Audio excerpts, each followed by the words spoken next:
The general debate of the United Nations General Assembly continues on this third day as world leaders address global issues. Also, the International Finance Corporation reports world debt continues to soar, and in the second half of 2023, it reached a record $307 billion, with markets such as the United States and Japan driving this increase. And the Syrian President Bashar al-Assad arrived in China for his first visit to the Asian nation after 12 years of conflict.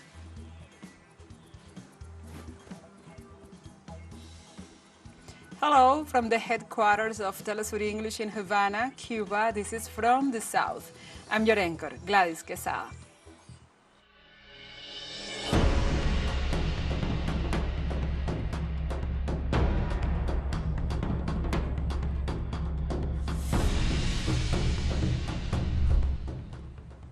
And the general debate of the 78th session of the United Nations General Assembly continues on Thursday, with world leaders speaking out in support of peace and the implementation of the 2030 Agenda. On the third day of the general debate of the United Nations General Assembly, hosted interventions focused on the search for equality in access to health, science and technology, applied to development and as ways for security in food, and the redesign of the international financial architecture, as well as the rejections of policies of economic sanctions to countries such as Venezuela, Cuba and Zimbabwe. On the other hand, it is worth mentioning that on Wednesday, several African leaders took the floor and offered their overview on the global situation from their continental perspective. And the President of the Central African Republic, Faustin Archange Touadéra, at the UN General Assembly referred to the sanctions policies affecting his nations, as well as coercive measures against natural resources. I remind you and I rue the fact that arms embargoes and diamond embargoes that have been renewed for the last 10 years happen in parallel with the suspension of budgetary and economic support, and both of these factors are real obstacle for my country's achievement of the realization of Agenda 2030.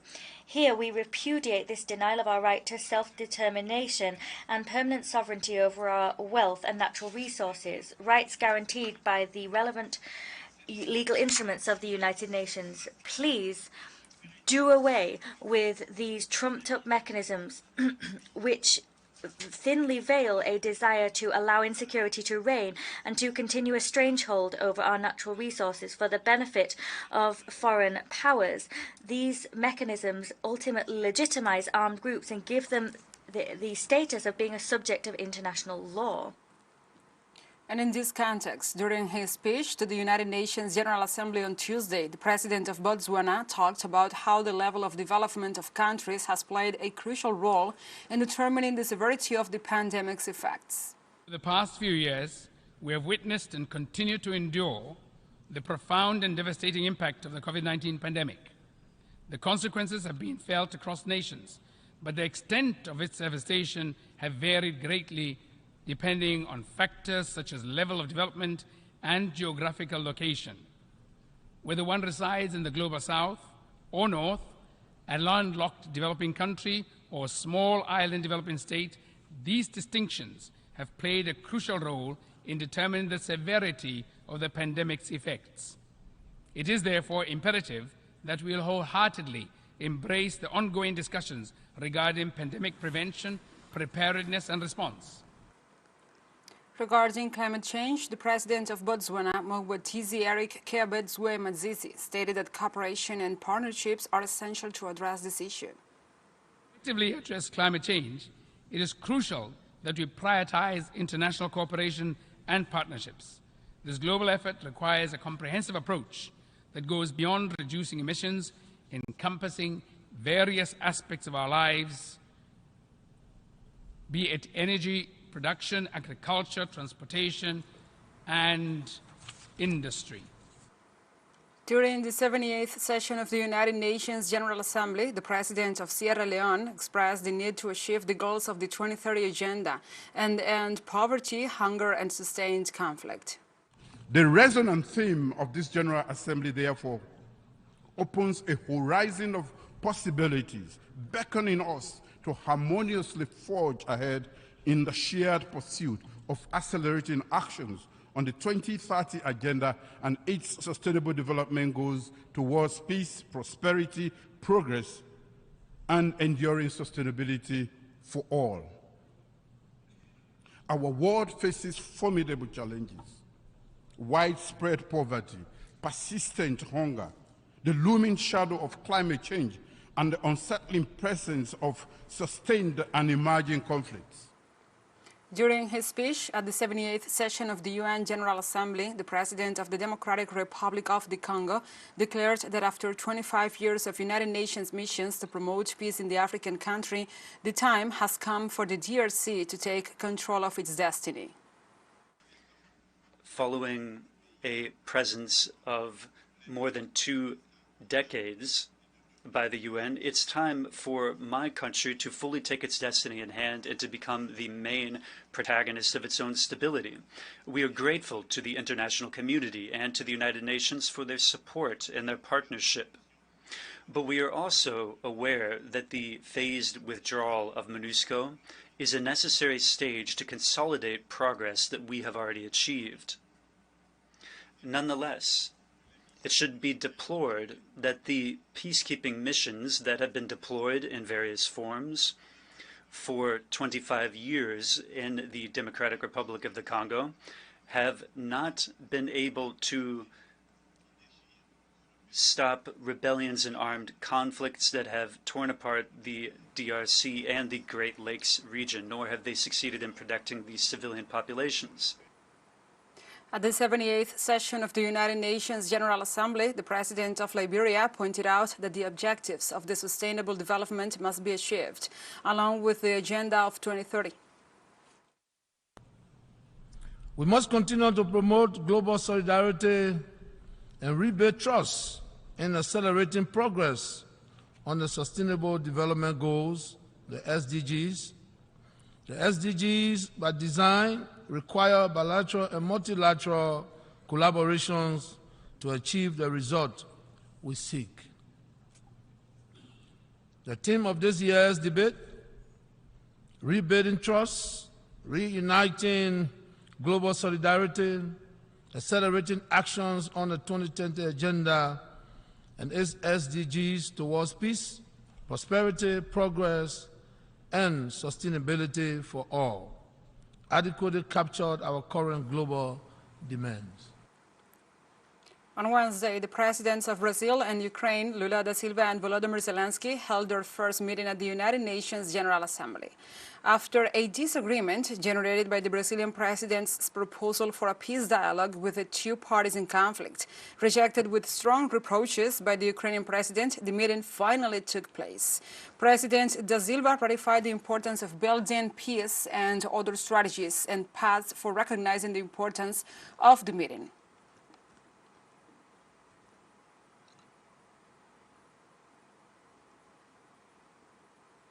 Now we go back to the United Nations 78th General Assembly.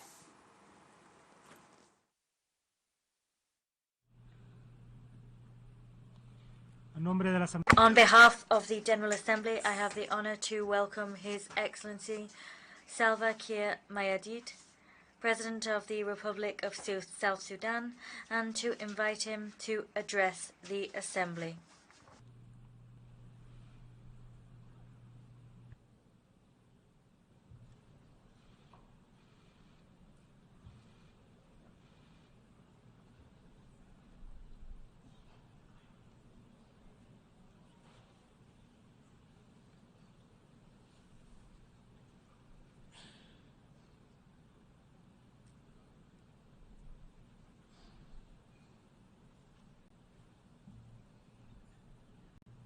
Your Excellency, Denis Francis, President of the 78th session of the UN General Assembly. Your Excellency, Antonio Guterres, Secretary General of the United Nations. Your Majesties, Your Excellencies, heads of state and government, distinguished delegates, ladies and gentlemen, before my remarks, I would like to express my heartfelt condolences to the people of the Kingdom of Morocco and the Republic of Libya who have lost their loved ones in the recent natural calamities. South Sudan stands in solidarity with them during this difficult moment in their respective countries. Excellencies, on behalf of the people and government of the Republic of South Sudan, I stand before you today to reaffirm our commitment to world peace and security. We are committed to global efforts aimed at addressing challenges that we face as a human family. We are also committed to multilateralism and international cooperation as the best means of achieving our shared aspirations. Within this context, we are hopeful that together we can rebuild trust among member states and reignite global solidarity on the basis of sovereign equality of all states as enshrined in the founding charter of this esteemed organization.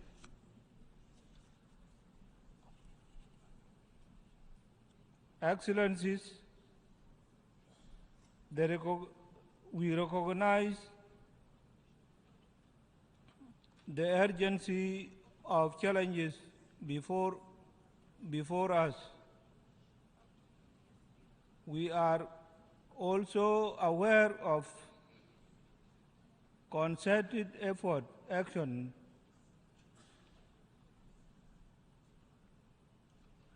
required to address these challenges in order to ensure a better future for the coming generations.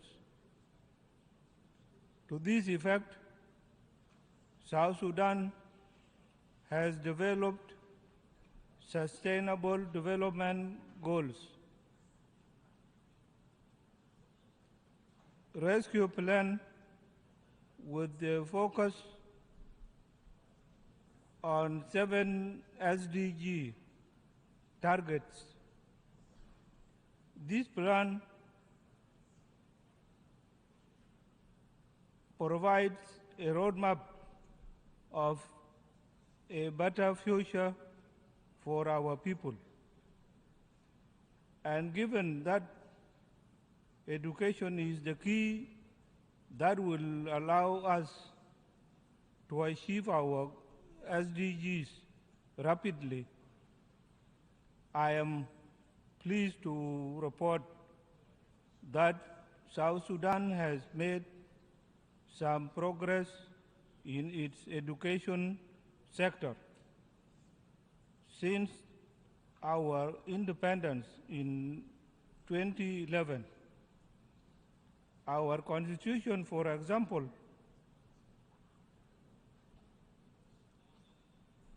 guarantees all children free access to education.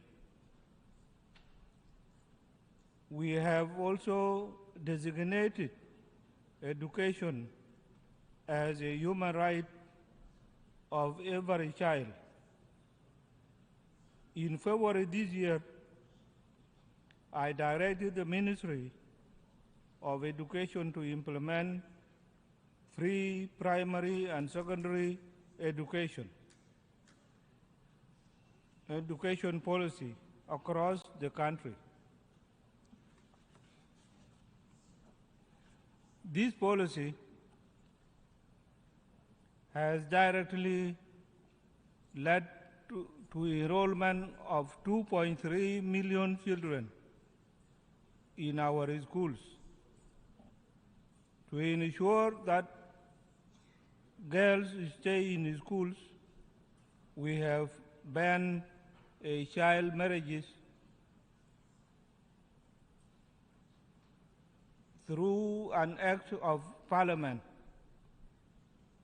More importantly, we have increased education budget with the goal of paying teachers a living wage.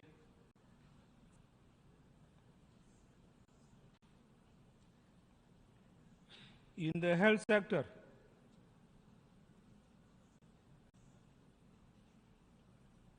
we plan to dedicate resources towards providing affordable and standard health care. And this will be done through primary health care approach that is inclusive and cost effective. Excellencies,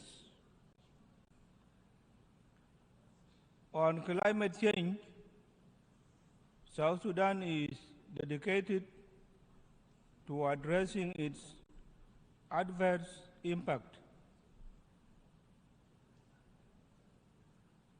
We plan to prioritize sustainable sustainable land use, promote renewable energy, and collaborate with international partners to reduce carbon emissions and protect our environment for generations to come. While working on this, it is only fair for us to call upon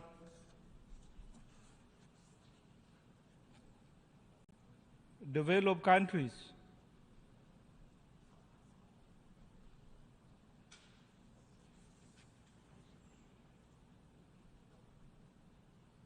to cut their emission by 45% and honor their pledges of availing funds for mitigation, adaptation, and loss and damage to the developing countries.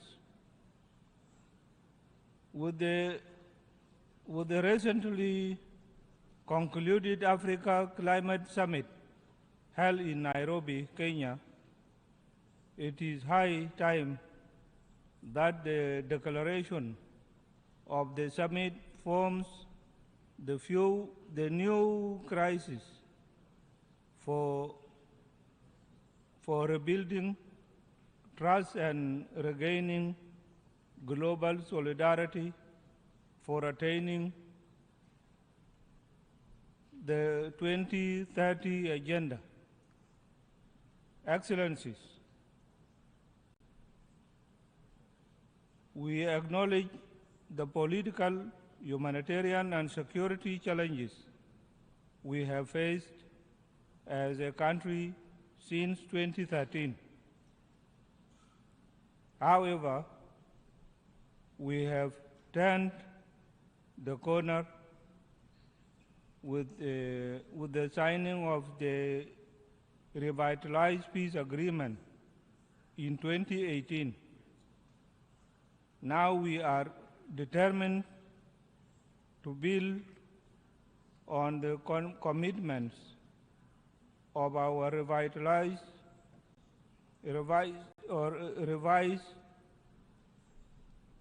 national development strategy 2021 to 2024 to consolidate peace and stabilize the economy. Ongoing public financial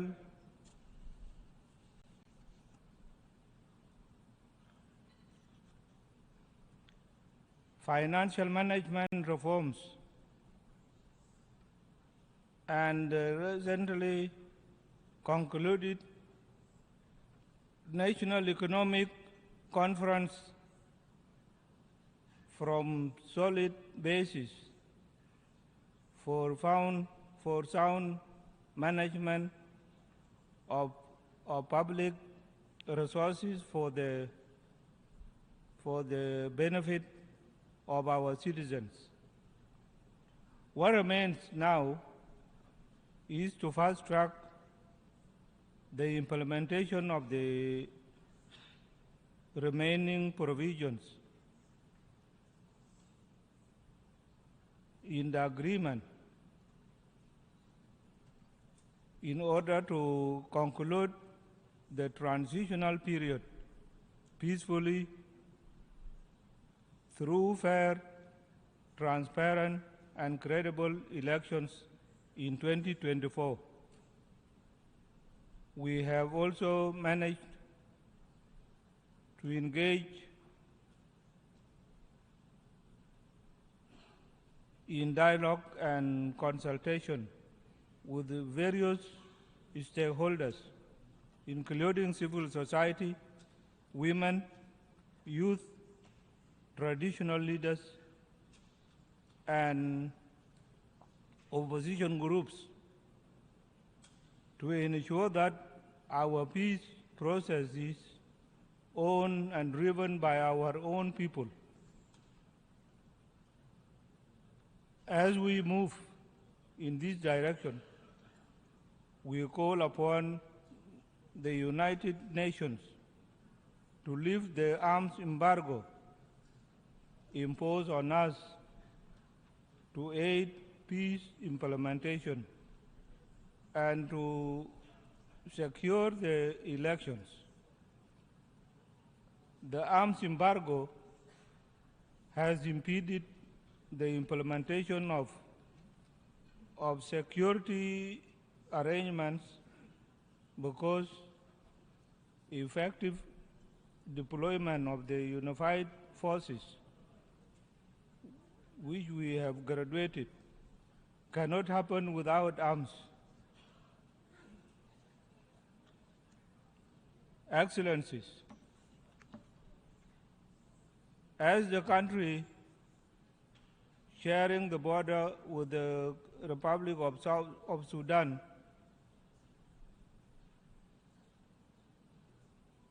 South Sudan has received thousands of Sudanese refugees and our returnees since the conflict broke out in the Sudan in April 2023. This influx has overwhelmed our border communities and created a humanitarian crisis. I'm appealing to the international community to avail resources to help refugees and displaced persons who crossed into South Sudan. While the world is dealing with multiple crises, we call for a provision of sustained support to to these displaced persons as we work on how to restore peace and stability in Sudan. In closing, South Sudan stands before this esteemed assembly as a resolute partner in the collective pursuit of a better future for all. I extend our hand of friendship to fellow member states,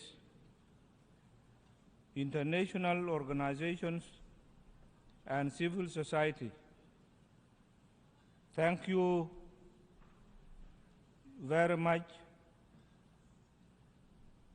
and for your kind attention to these remarks. Thank you.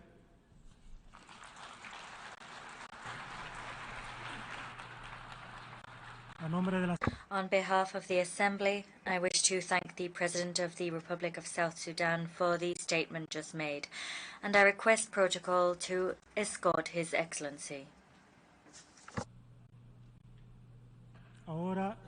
The Assembly will now hear an address by His Excellency Mamadi Doumbouya, President of the National Committee for the Reconciliation and Development, President of the Republic of Guinea, Head of State. I request protocol to escort His Excellency. On behalf of the General Assembly, I have the honor to welcome His Excellency Mamadi Doumbouya, President of the National Committee for Reconciliation and Development, President of the Republic of Guinea, Head of State, and I invite him to address the Assembly.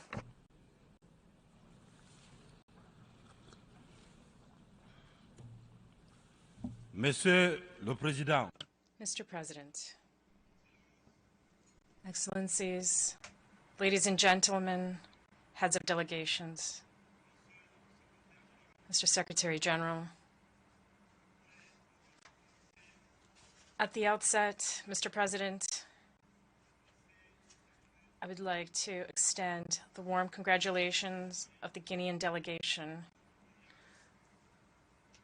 on your brilliant election to the presidency of the 78th session of the United Nations General Assembly.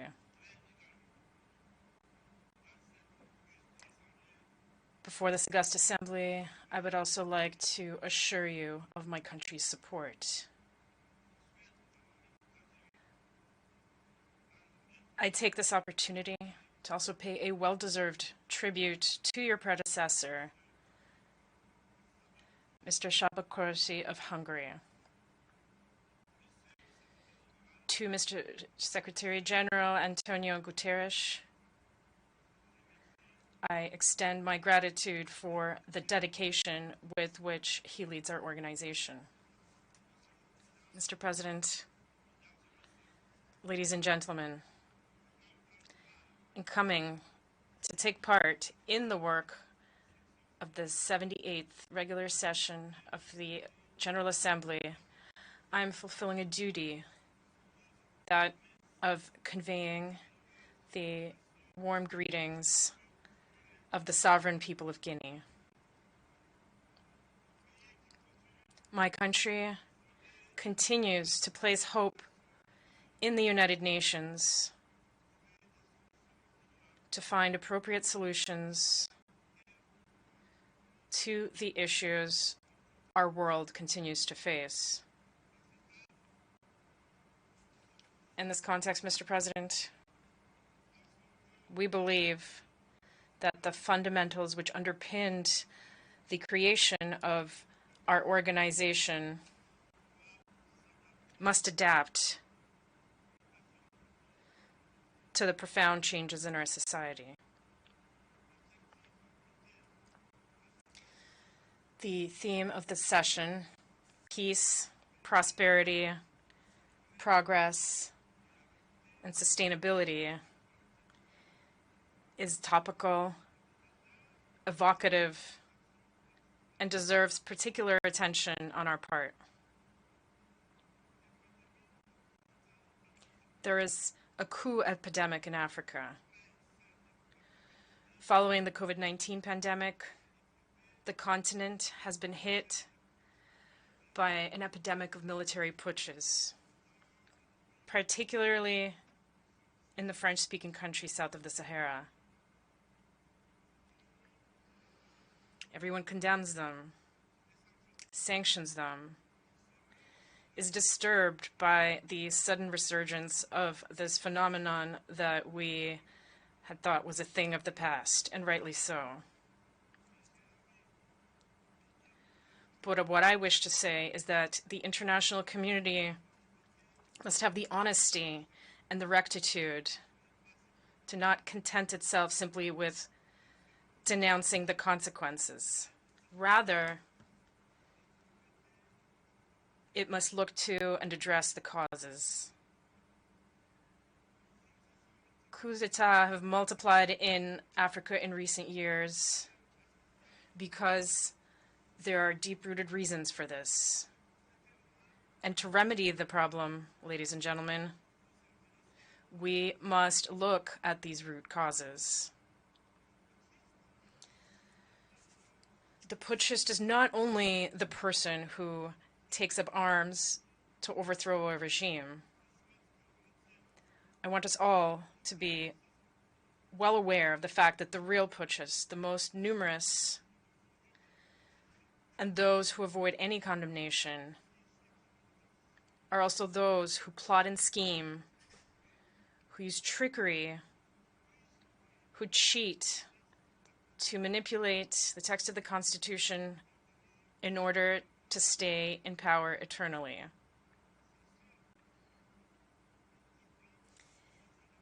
It is those in white-collar jobs who change the rules of the game as the game unfolds in order to keep the reins of power in their hands. These are the most numerous kinds of putschists. Mr. President, ladies and gentlemen, I am one of those who one day decided to shoulder our responsibility to prevent our country from slipping into complete chaos, into an insurrection. No political forces at the time had the courage nor the means to put an end to the duplicity that we were experiencing, as they were all completely neutralized back then. The institutional correction for which my brothers in arms and I took responsibility on September 5th, 2021, was only a consequence of that chaotic situation which had ended up tearing apart the social fabric of my country and undermining our coexistence. This is not an exhaustive list, but we believe that the transitions underway in Africa are due to several factors, including broken promises, the lethargy of the people, and leaders tampering with constitutions with the sole concern of remaining in power to the detriment of collective well-being. Today, the African people are more awake than ever and more than ever determined to take their destiny into their own hands. The unequal distribution of wealth creates endless inequalities, famine, and abject poverty, which make the daily lives of our populations increasingly difficult. These inequalities are part of the causes for the events that endanger our peaceful coexistence above all. When the wealth of a country is in the hands of an elite, while newborns die in hospitals due to a lack of incubators. It is not surprising that in such conditions we are seeing transitions in order to respond to the profound aspirations of the people. Africa, ladies and gentlemen, is suffering from a governance model that has been imposed on it. A model that is certainly good and effective for the West, which developed it over the course of its history, but which is difficult to incorporate and adapt to our realities, our customs, and our environment. Alas, I have to say that the graft did not take. I know that when I say this, many will immediately say to themselves, oh, another warmonger who wants to wring the neck of democracy, or another soldier who wants to impose his dictatorship. However, I want to say very clearly, without hypocrisy, without pretense, eye to eye, we're all aware that this democratic model that you have so insidiously, skillfully imposed on us after the La Baule summit in France, something you've been imposing almost religiously. This model does not work. Various economic and social indices demonstrate this plain and clear. This is not a value judgment on democracy itself. Believe me, this is just taking stock of the situation. It's a balance sheet. Over several decades of chaotic experimentation with this model in our environment, we can make this observation. This was a period full of nothing but political games. And this, of course, has been to the detriment of what is essential, namely the economy and the local processing of our natural resources. Allow me to take this truth exercise a little further. Through my short but very intense experience of managing a state, Guinea, I have come to better understand the extent to which this model has, above all, contributed to maintaining a system of exploitation and plunder of our resources by others, and a rampant corruption of our elites. National leaders who have often been granted democratic labels based on their acquiescence or their capacity for selling off the resources and the property of their people, or perhaps their ease in giving in to the suitor recommendations and injunctions of the great powers.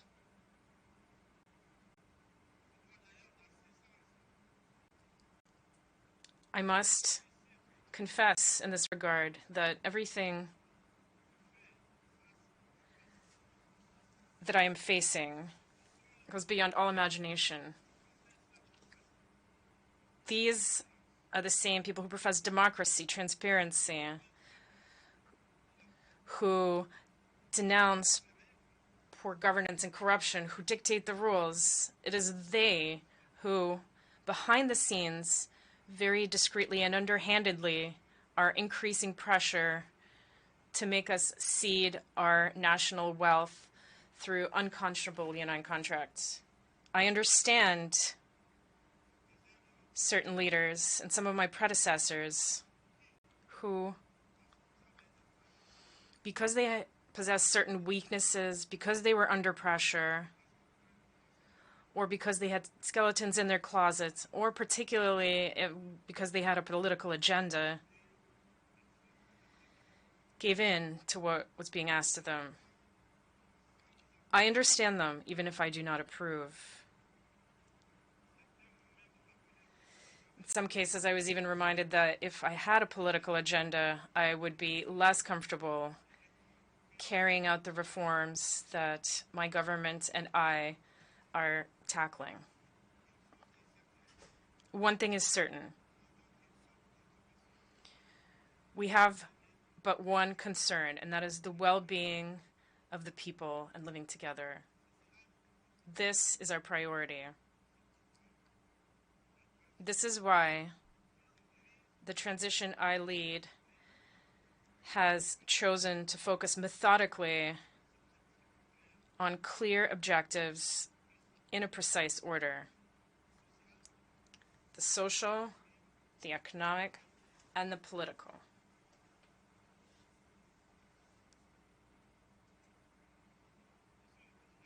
Mr. President, ladies and gentlemen, I wear my uniform in service to my people, and I would be grateful if you would respect that oath. An oath to keep ourselves a respectable distance from divisions of all kinds that many attempt to fuel in our countries. The Sahel is undergoing one of the most serious crises in its very long history.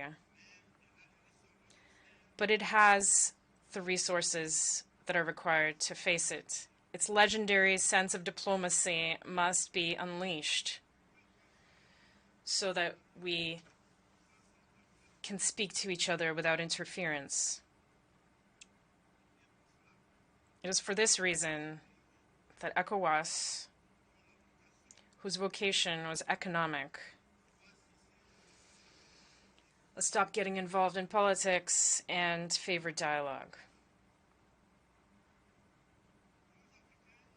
The African people are tired, exhausted by the categorizations with which everyone wants to box us in.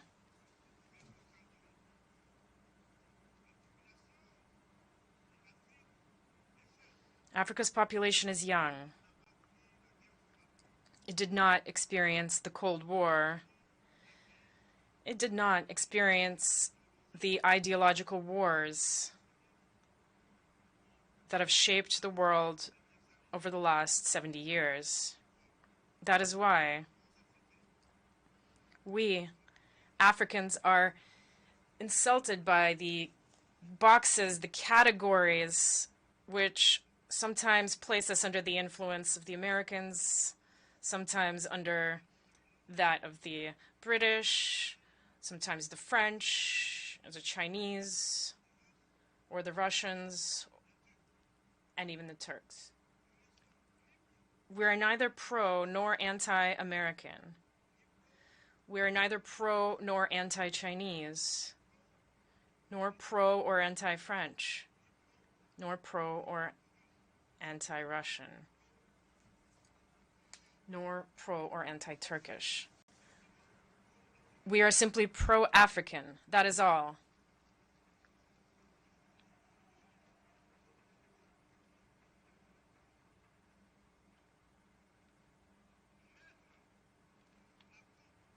Placing us under the influence of this or that power is an insult. It is contempt and racism towards a continent of more than 1,300,000,000 people. It is important that in this prestigious and influential assembly we understand clearly and definitively that the era of the old Africa is over.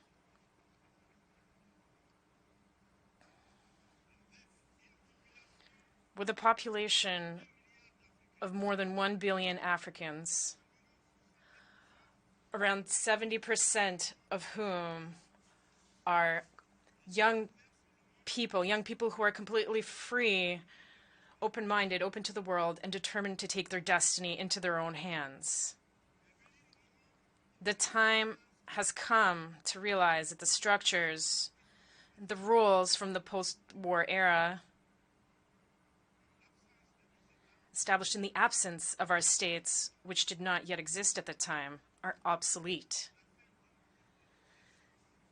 This is the end of an unbalanced, an unjust era where we had no say in the matter.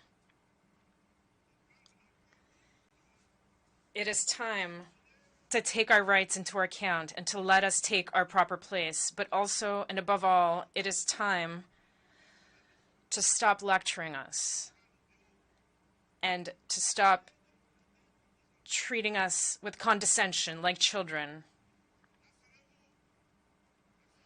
Rest assured that we're old enough to know what is good for us.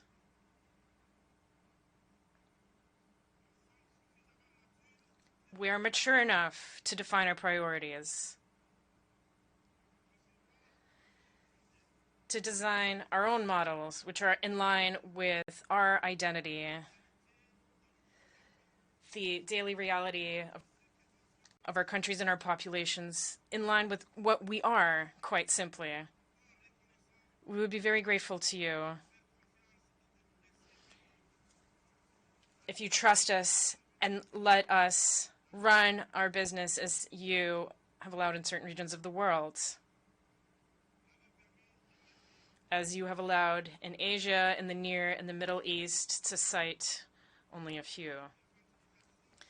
This infantilization that we have experienced has had the worst effects on African youth who are now emancipated.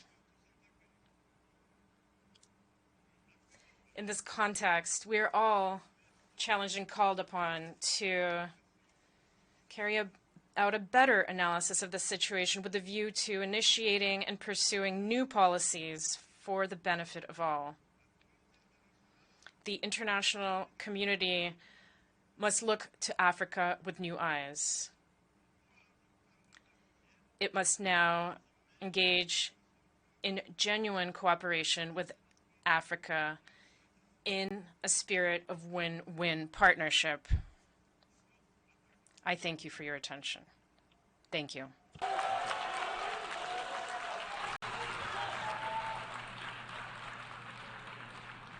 On behalf of the Assembly, I wish to thank the President of the National Committee for Reconciliation and Development, President of the Republic of Guinea, and Head of State for the statement just made. I request protocol to escort His Excellency.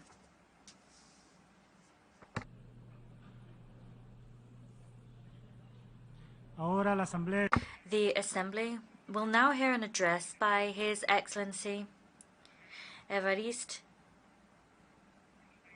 Ndayishimiye, President of the Republic of Burundi. I request protocol to escort His Excellency.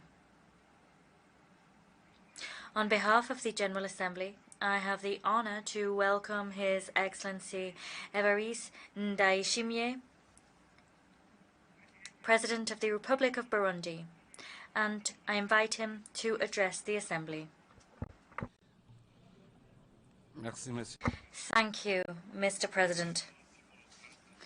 I first of all wish to give thanks to Almighty God for having guided our work and for bringing us here together in this beautiful cosmopolitan city of New York.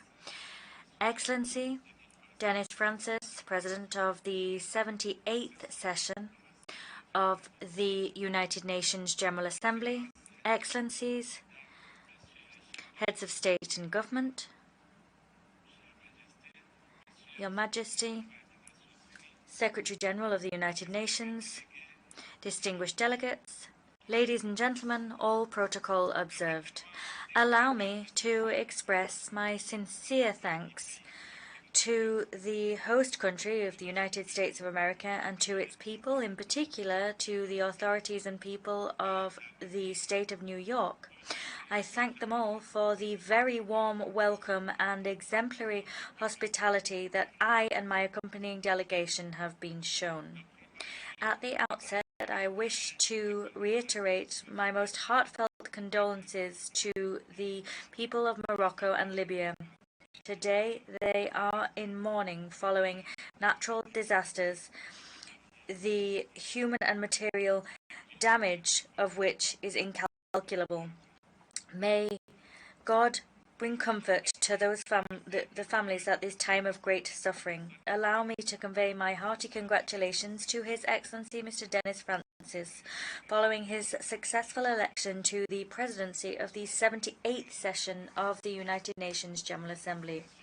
Mr. President, Burundi assures you of its full cooperation and extends to you every wish for success as you discharge your mandate. I'm also delighted to pay a well-deserved tribute to Mr. Shaba Koroshi, your predecessor, for his sterling work during his term. Mr. President, Excellencies, ladies and gentlemen, the time has come to piece back together a world of peace, a world which can foster progress. We must cultivate trust, mutual understanding, and solidarity. It is for that reason that we hail the choice of theme which guides our discussion today. That theme is rebuilding trust and reigniting global solidarity, accelerating the 2030 Agenda and its sustainable development goals towards peace, prosperity, progress and sustainability for all. Excellencies, ladies and gentlemen, we meet every year in this hall and in other equally important fora. However, the world nevertheless continues to face grave existential threats. As such, that world is unfortunately growing ever more unstable and vulnerable. Trust and solidarity are values which should characterize relations between our states. However, these values are rendered fragile because we have, so to speak, domesticated them and recreated them in our image to further our own interests. We must liberate these values so that they can be shared values. These values must recover their original meaning which was buried following colonialization and the expansion of other selfish ideologies, which sought to drag least developed countries ever deeper for the benefit of rich nations. In reality, colonization missed its chance because it could have created a solidarity by allowing the meeting of cultures and know-how, and by creating a mutually beneficial partnership instead of a partnership characterized by dependency. Trust and solidarity then lost every trace of their initial meaning, with the effects of neocolonialism. Neocolonialism marked by multifaceted forms of interference in the domestic affairs of developing states, through the unjust remuneration given for commodities and through the heavy demands imposed by the Bretton Woods institutions. There is what was called official development aid a few years ago. It's now come to be termed a partnership for development. That's the term in common parlance today. In any case, terms for this concept abound, but they're all tinged with bad faith. Indeed, terms abound to veil this hypocrisy. At the same time, resources dispersed with a view to generating economic returns that could foster economic recovery are themselves shrinking. Today, Mr. President, it is important to move beyond the needs and interests of states. These often vary greatly and are often difficult to reconcile. International solidarity must guarantee that all countries are able to interact on a level playing field. International solidarity that we wish to see does not seek to homogenize. Rather, it seeks to stand as a bridge between differences and even between radically opposing viewpoints. It seeks to allow respectful and mutually beneficial relations to flower. Mr. President, ladies and gentlemen, trust and solidarity should be the cornerstone on which thriving international relations can develop, international relations free of inequality and conflict. This is, incidentally, the goal that Burundi is striving to achieve, first and foremost at a national level. We're seeking to cultivate and strengthen this ideal within our people. As such, after years of instability, the process of truth and reconciliation launched in Burundi is today bearing a bounty of fruit, because the people of Burundi are now energized in pursuit of a common ideal as they seek to achieve the Sustainable Development Goals. In this connection, we call upon friendly countries and partners to support the action of Burundi's government, and we heartily encourage foreign investment. However, the sad truth is that ODA, which should support the efforts of the government as it seeks to guarantee the well-being of its citizens, has little by little faded away to instead be channeled towards non-state actors which serve the geopolitical and economic interests of certain so-called donor states. These interests are unspoken and clandestine. Evidently, international solidarity should encourage developed nations to make tangible contributions to the socio-economic development of LDCs. A Kirundi proverb, Nwetanguro Muburo, means prosperity can only last if it is shared. That proverb reminds us that investing in the prosperity of a neighbor is to indisputably guarantee and shore up one's own sustainability and progress. This, Mr. President, reminds us of the urgent need to rethink and strengthen our global partnership. That, in our view, involves ensuring debt relief, a substantial increase in resources devoted to the fight against poverty. It involves strengthening South-South cooperation, the sharing of technologies and innovation, and it involves broadening commercial agreements. Ladies and gentlemen, in spite of all of the challenges above, Burundi remains determined, and indeed we trust that this Assembly will work to rebuild trust in my country. We believe that it will champion a process by which international solidarity is revived. The government and people of Burundi have a genuine and staunch determination to maximize the dividends of peace and to protect our hard-won reconciliation.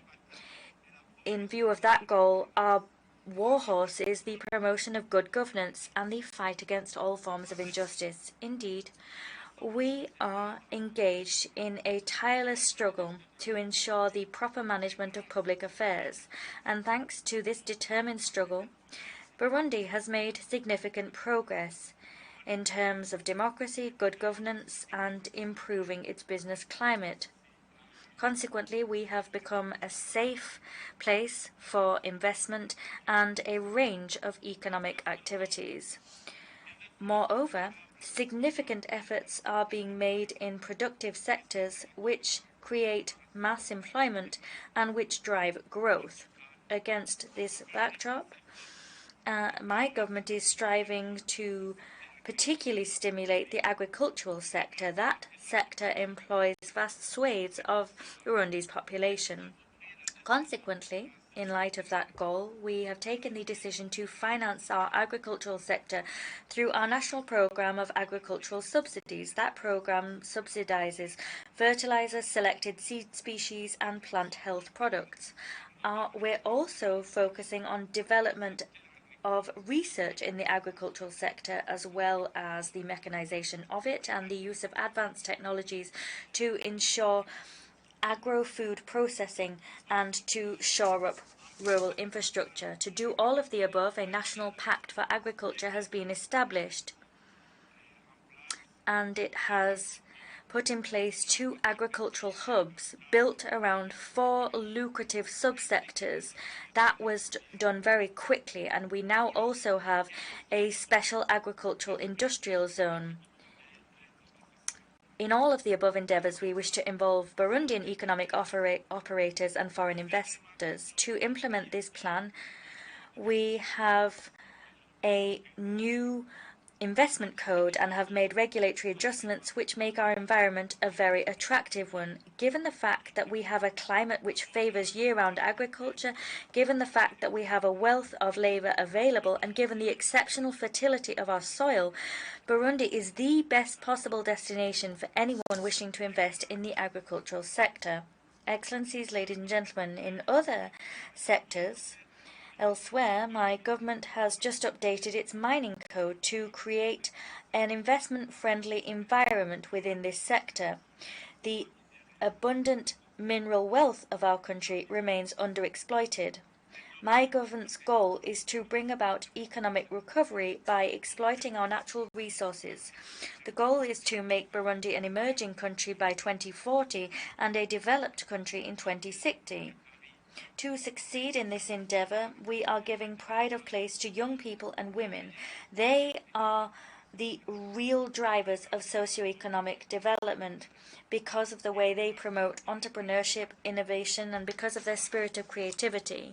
Indeed, we are particularly backing young people because there is no weapon more effective than young people in the fight against poverty and in conflict prevention. As an African Union champion for the Youth, Peace and Security agenda, I wish to take this opportunity to call for a better inclusion of and more effective participation of young people in the development agendas of our respective states. In this regard, I welcome the General Assembly's decision to create a United Nations Youth Office. I congratulate the Secretary General, Antonio Guterres, who proposed this flagship initiative in his report, Our Common Agenda. This is exactly how intergenerational trust and solidarity will serve as genuine sources of peace and security for sustainable development. As a staunch advocate of non-discrimination where women and young people are concerned, the government of my country has chosen to use the bounty of talent and knowledge to promote their economic empowerment. In order to expedite the implementation of Agenda 2030, education has been free in Burundi since 2005, and that has allowed Burundian girls to access quality education and, as such, to prepare for an active participation in national life. For 2 decades now, Burundi has improved the ratio of men to women in the political sphere. We have set a quota of 30% for women in the National Assembly and the Senate. Today, women hold approximately 50% of seats in the Parliament, in the government, and in the most senior positions. In order to leave no one behind, as it ushers in socio-economic development, the government of Burundi is sparing no effort to promote the empowerment and emancipation of all sectors of its population. With this in mind, the Batwa community, who has long time fallen foul of discrimination, today benefits from an affirmative action policy, which is implemented in education, healthcare, and housing systems. There is free healthcare for children and pregnant women, and that has contributed to improving the living conditions of women in general and of Batwa families in particular. Mr. President, Excellencies, ladies and gentlemen, I have taken my time to describe to you the situation of my country, to show to you that Burundi is well and truly back on track, and that means we have our rightful place within the concert of nations. We've earned it. Mine is a country that has overcome difficult situations in its history, but we have all the assets we need to go very far indeed in terms of development. Today, Burundi is something of a burden for development partners, but tomorrow the situation could change if we were to obtain sizable seed capital to once and for all leave the LDC category. Mr. President, Excellencies, ladies and gentlemen, we want to see a better world, but that project is being hampered by a multitude of conflicts that we need to address in a united fashion and in a spirit of brotherhood. Countries in difficulty need us all. It is therefore in a spirit of solidarity that within the East African community that I chair, we've launched a series of initiatives in order to restore peace and security in the east of the DRC. Burundi also participates in peacekeeping operations and in the fight against terrorism in the CAR and in Somalia. That is testament to the desire harbored by the Burundian people to contribute to the advent of a better world built on foundations of solidarity. I reiterate the need for international solidarity to be shown in order to bring peace to the east of the DRC. At the same time, Burundi reaffirms its tireless support for the Luanda and Nairobi peace processes, as well as for the Peace, Security and Cooperation Framework Agreement for the DRC and the region. The regional oversight mechanism of that agreement is chaired by Burundi. In this connection, I'd like to say the following. Whilst we do insist on the need to rebuild trust between states, we must together condemn certain spoilers who fan the flames of conflicts and devote themselves to sowing destabilization in other states. Let us call a spade a spade. The political and security-related instability in countries of the South, particularly in Africa, is born of the desire of powers who wish to control the domestic policies of developing nations. Africa, in particular, has become the arena for geopolitical conflicts playing out between major powers, and we continue as such to fall behind in terms of economic development. That economic deficit becomes the cause of internal conflicts, which then plunge our countries into abject poverty. We are battling against external interference in domestic affairs. At the same time, we also condemn the re-emergence of anti-constitutional changes to systems of government, which are a serious erosion of democratic gains seen over the last several years in Africa and throughout the world. Constitutional order and the rule of law must prevail above all. My country reiterates its staunch commitment to the peaceful resolution of conflicts through dialogue, cooperation, joint work and negotiation. Mr. President, Excellencies, ladies and gentlemen, in general terms, security and stability throughout the world seem to be yielding to war, terrorism and violent extremism, as well as crime and violence in its myriad forms. In this regard, at a time when the African Transition Mission in Somalia, ATMIS, is preparing to withdraw in the coming months, once it has completed its successful mandate, I wish to here pay tribute to the professionalism and self-sacrifice of troops working for peace in Somalia, including the Burundian troops. I'd like to also take this opportunity to draw the international community's attention to the consequences of the hasty closure of this mission. That hasty closure risks providing an opportunity to terrorist groups to grow stronger and regroup. Mr. President, turning now to the climate crisis, I welcome the commitments already entered into by states during various international climate negotiations, commitments to reduce greenhouse gas emissions and to finance the protection of the environment, climate resilience, and the green transition of the least polluting nations.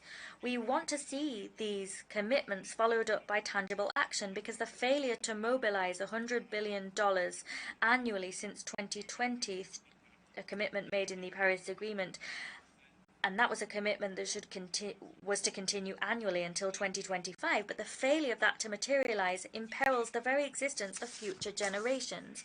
We believe that COP28, which will be held this year in Dubai, will provide an excellent opportunity to turn words into actions. Turning now to the increase in migratory flows, we are all aware that the extent of these migratory flows are threats to to peace and security.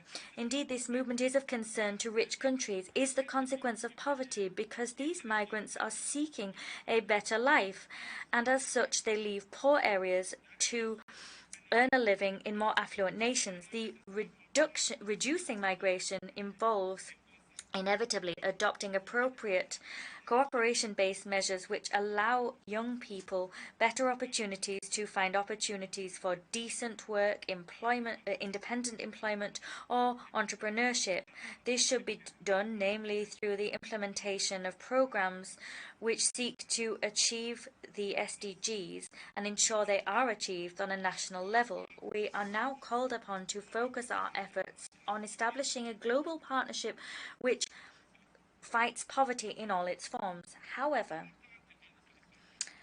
as we await a lasting solution to poverty, countries of transit and destination must understand our situation and provide dignified and humane assistance to migrants and must guarantee them their fundamental rights. The respect of human rights is a matter on which we all agree.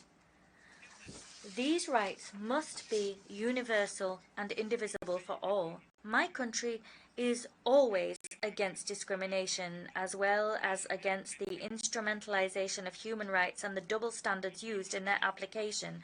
We condemn states who, under the pretext of protecting human rights, use human rights as fodder to interfere in the domestic affairs of states. Moreover, we stand against politically motivated resolutions which target specific states, and we are against the implementation of mechanisms which strangle the states targeted and stifle them without any constructive dialogue taking place.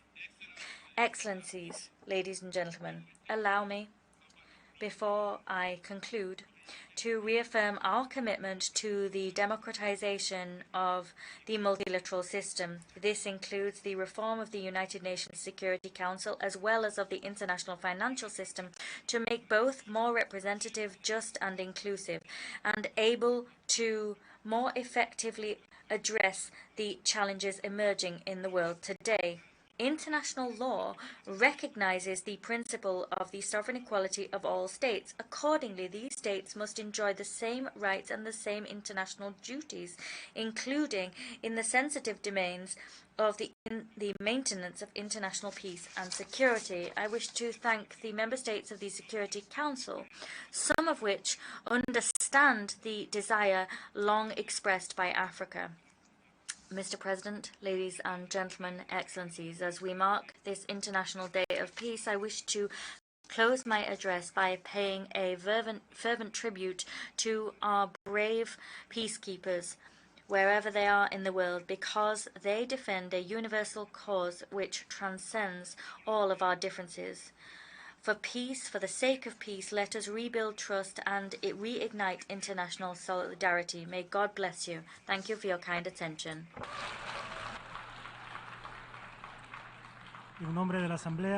On behalf of the Assembly, I thank the President of the Republic of Burundi for the statement just made, and I request protocol to escort His Excellency.